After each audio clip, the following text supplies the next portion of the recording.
Alright, huge movie fanatic Nate coming at you, wham bang, slappo, whatever that means. I'm here to review Kevin Smith's, I think, fourth movie, correct? Also known as Dogma. Now, I had heard about this movie, obviously, because I worked at video stores and this and that. When did it come out? It would have came out like 99 or something like that, correct? So, I wasn't working at video stores at the time, so, but obviously, whatever. So I've heard about this movie. Basically, after Mallrats, I hadn't seen another Kevin Smith movie until just recently when I watched Chasing Amy. And like I say, Clerks and Chasing Amy got me interested in seeing more, so I had since purchased, Jay and Silent Bob Strike Back, Zack and Miri Make a Porno, and just recently, I think last week, I got Dogma on DVD for $2, used at half-price books.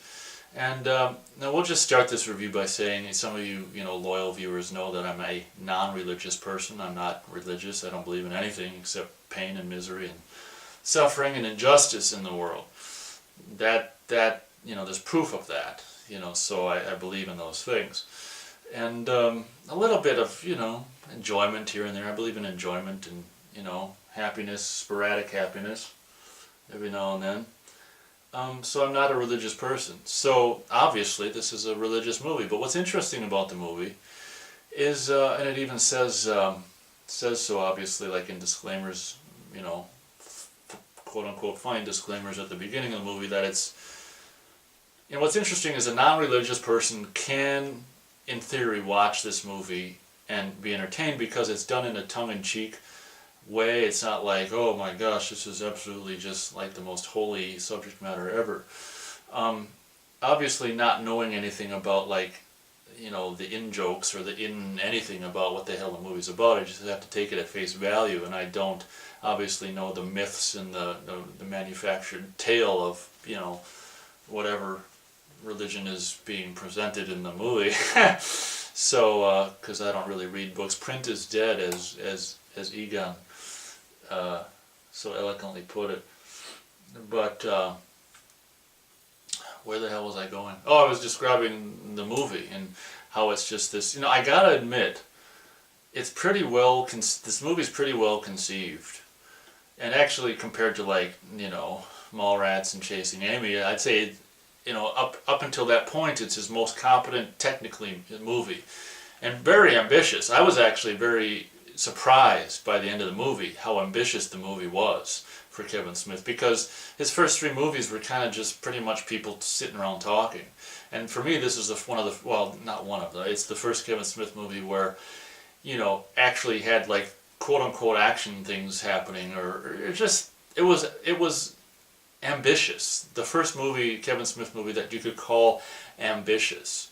And I was impressed by that. And even though the subject matter, I don't really like or whatever, but, I just saw it like a week ago and I can't remember much of it. But it was cool to see, like, pre-Harry Potter Alan Rickman doing a part which he would, just in, like, how many years, 2 years later, would go on to play basically the same part in a very soon to be very popular series of movies. I'm assuming he's in each one. I haven't seen all of them, so I don't know. But whatever, he's in some of them.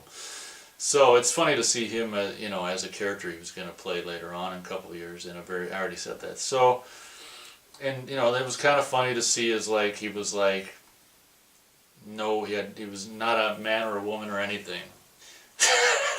And we see it on screen, and it's actually, I think he spends the whole scene talking with his pants pretty much down, so that's fine. The beginning of the movie confused me because I didn't necessarily know right away. It was a very confusing movie for me, and you'd have to watch it several times to really understand it.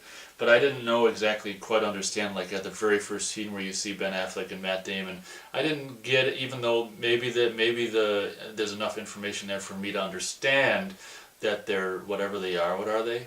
Angels or whatever?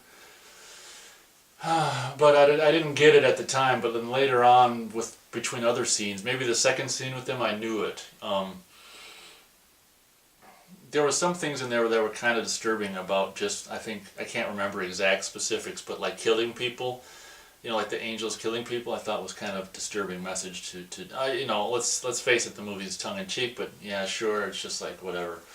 I thought the one bit there was some like, oh, some boardroom meeting at some place with all these people who are all guilty except the woman didn't do anything wrong or whatever, and he ends up leaving the room and comes back with a gun, doesn't he, or something like that. This is a lot funnier for me than or Chasing Amy was. You know, I just saw it a week ago, but I can't really remember a lot of it. Um, that's the Thinking of Stars noise. Um, I'm not a huge fan of it.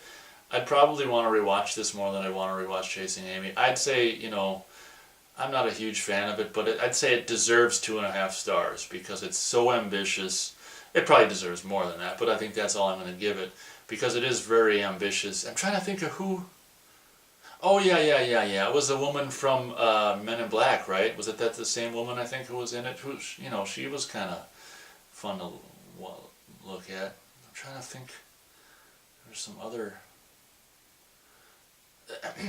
Oh yeah, George Carlin was kind of funny that he was in there and stuff like that. See, there's so much that happened in it that I can't remember. This is like one of the first movies. Well, this is a prelude. This is basically when you come away from this movie, you're very well aware because it's like the prelude or the overture to Jay and Silent Bob Strike Back. Because this is the first movie, Kevin Smith one, where it's like, well, I think it is. I can't remember Mallrats, but I think this is the fourth one is the most. It has the Jay and Silent Bob characters in it the most, I think, up until that point where they're like coming along on the adventure thing, and it's, you know, you can kind of tell that he's like, oh, okay, I see the direction he's headed in. Then it makes perfect sense when it's like the overture, and then he just goes full on into Jay and Silent Bob Strike Back, you know. So I think I've talked a lot about it, and I can't remember anything specific to really mention specifically, so I'm not going to because I can't think of anything. So 2.5 stars, very ambitious, and I was impressed with that. But you know, again, I don't really connect with the subject matter. Although a non-religious person can watch it and enjoy it, but maybe just not particularly this one. But I'm glad I saw it because, like I say, I want to catch up on the Kevin Smith stuff. So.